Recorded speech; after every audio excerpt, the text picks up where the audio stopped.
প্রণালী বিধির ৮ বিধিতে স্পিকার পদে নির্বাচন সম্পর্কিত প্রস্তাব ভোটে দেওয়ার বিধান থাকায় আমি প্রস্তাবটি সংসদের সামনে পেশ করছি।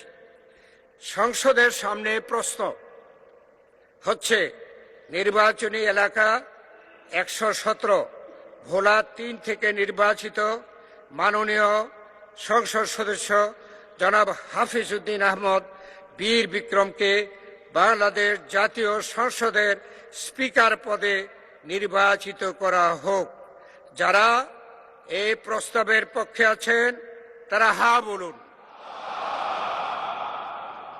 যারা এই প্রস্তাবের বিপক্ষে আছেন তারা না বলুন।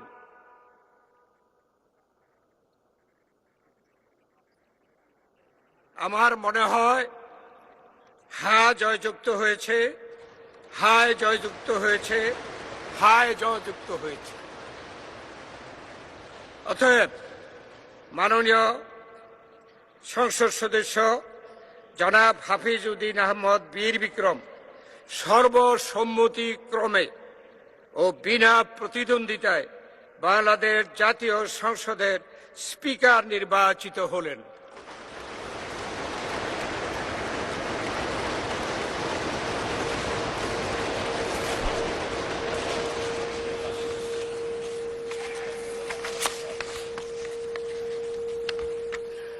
সম্মানিত জাতীয় সংসদ সদস্যবৃন্দ,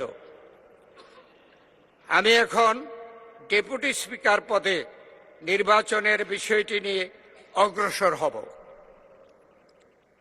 জাতীয় সংসদের ডেপুটি স্পিকার পদে নির্বাচনের জন্য আমি একটি মাত্র মনোনয়নপত্র পেয়েছি।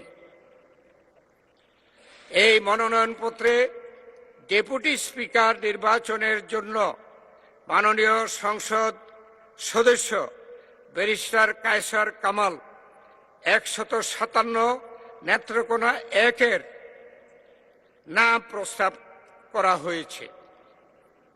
প্রস্তাবটি করেছেন মাননীয় সংসদ সদস্য জনাব এম রুহুল কুদ্দুস তালুকদার দুলু, ৫৯ নাটোর ২, এবং এই প্রস্তাবটি সমর্থন করেছেন মাননীয় সংসদ সদস্য জনাব A B M Ashraf Uddin Nizam,